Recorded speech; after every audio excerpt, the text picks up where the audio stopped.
My name's Wendy Williams, and I write, and I love good writing. So I love Rosie's book, Hugging Mountains.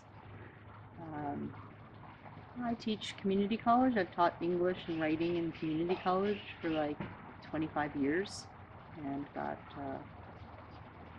my Master's of Fine Arts at Mills College in Oakland, a women's college, and my undergraduate.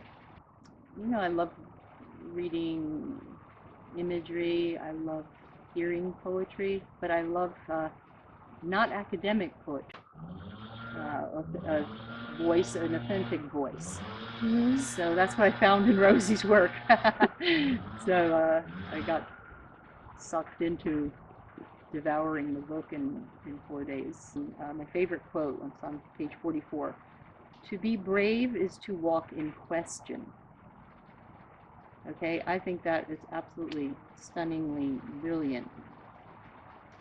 And just so captivating. And I think that's what drew me to the book. Like, you're every time you open to the next poem, there's an uncertainty. You don't know where you're going. There's nothing predictable, and you love that as a writer. And so I feel that, and then you really get that about life. I mean, you know that intellectually, but you can really feel it in your book. That life is uncertainty. Life is a question. Life is a quest. You're looking for answers to your questions. And interestingly, in your poems, there's a lot of questions, and I love that. A lot of poets don't ask questions in their poems. They want to tell you, this is what it, this is what it is. This is how it should be. Or you're open to not knowing and then learning. So then the readers also invited to not know and to learn, and I really enjoyed that. That's what really was compelling to me. I was sick when I picked the book up. I said, oh, I'm going to read Hugging Mountains. I was ill with the flu and here by myself, and a little bit frightened, needing comfort at night. So every night I'd pick it up and read for about an hour. I thought, oh, I'll just read a few minutes. No, I'd be captivated for like an hour. Like, Wendy, get to bed already. Um, because it was comforting, even though there was so much uncertainty. It reminds you that you're more than your sickness. You're more than just this body laying here, or even just if I were well. You're a spirit. I'm a spirit, and your book shows you that on every page. Like, we are spirits. This is amazing, and everything's like mystical, and there's always something to learn in every experience. So it comforted me, it calmed me down, it just made me feel like I'm going to be okay, and there's more to what's going on with this sickness than just the sickness. That I can embrace this other world, and it's good. So that's how I came to kind of be drawn in there. The mystical drew me in, and the surprise. There's always a surprise reading your work, which I really enjoyed. Well, captivating in the book was I wrote this quote down. It says, this really touched me. I just fell apart in tears. How do I tell myself that I have no one to rely on but myself? Wow. Page 76. And I guess part of it was I was sick and I just had myself to rely on. I just had myself take care of myself at the time.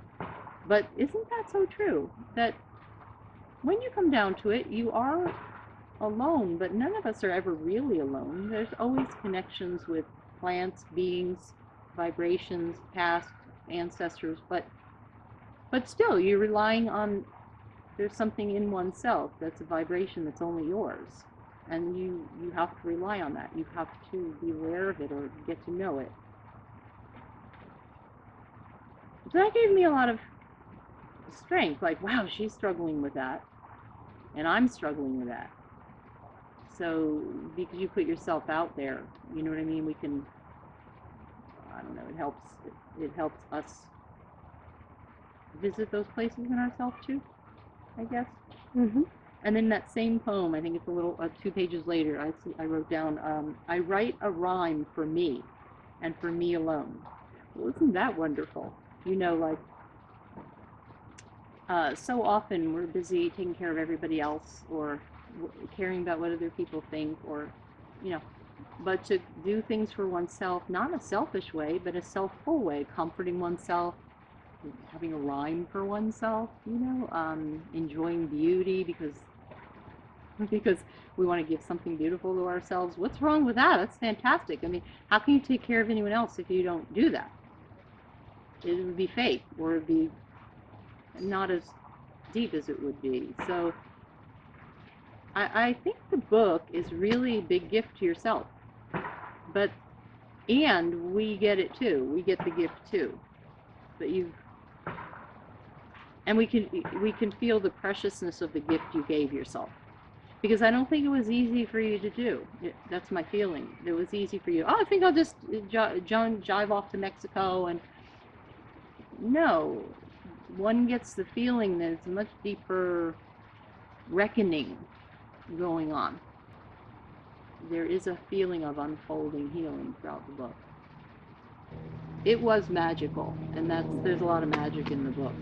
So my favorite poem is the poem about the Black Angel, that it was much more than just looking at a bird in the sky, you know, that you understood it, and it was giving you meaning.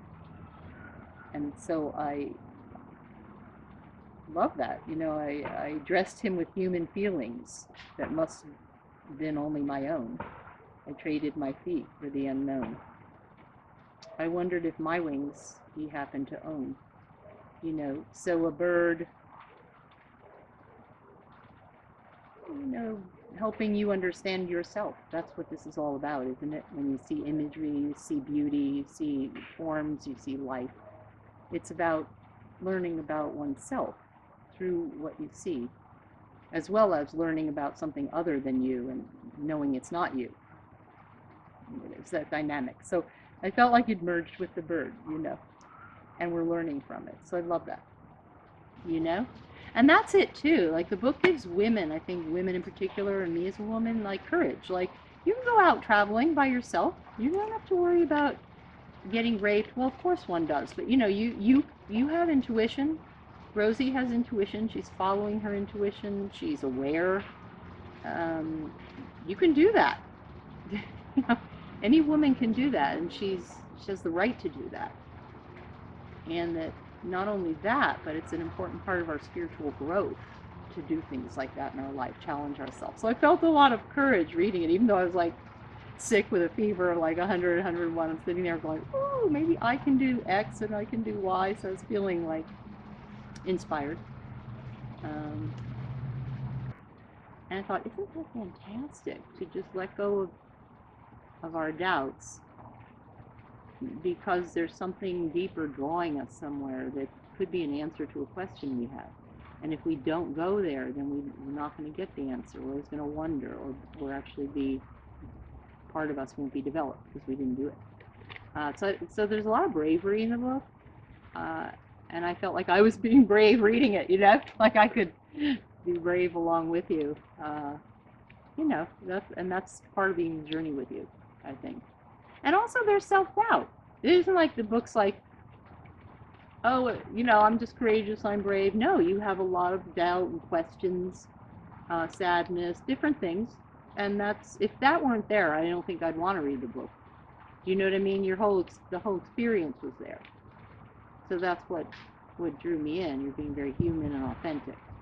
So, you know, you're on the journey with you to different, you know, Mexico and Nice and, you know, France, and then you're back in California. And just because I'm not a big traveler, when I do travel, I go with people. I go for my partner, my wife. I go with, it's not easy for me to travel and feel. So I'm on this journey with you, and I felt like, ooh, I can take risks with you, and I could relate to a lot of what you were confronting wherever you went. For example, one part I remember really clearly is you're being, I guess it was Nice. You were in France, and you were visiting a neighborhood that you used to live in, and everything had changed. And you're like, what's up with this? Gosh, you come here to kind of relive and remember and rejoice, and bam, no, everything's gone. My favorite this, my cafe that. And I thought, God, isn't that life? It's just everything changes and we have to adapt.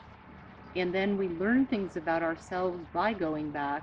Of course, it's not going to be the same, but we wish it were somehow. And then, of course, we're going to accept and just learn and move on.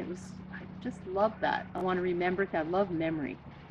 And I love to recount things, but then there's always sadness. So there was a lot of that in the book. Hugging mountains, returning,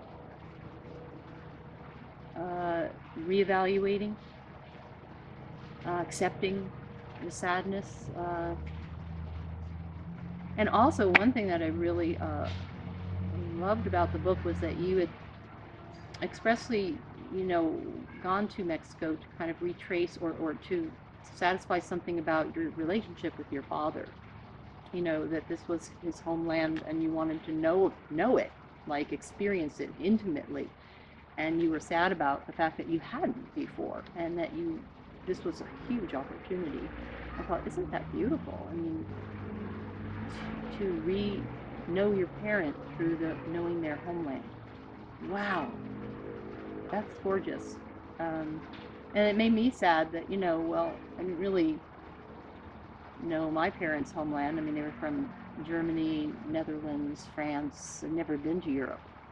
And it filled me with a lot of sadness that I couldn't have maybe gone there with my mom or learn more about what her mother had gone through, because her mother was from Germany and had immigrated here, and they spoke German in the household. And it just brought up like a yearning to do something like that, and to have courage maybe to do it one day. Thank you for all your words and the beauty and the mystery, sharing them with me.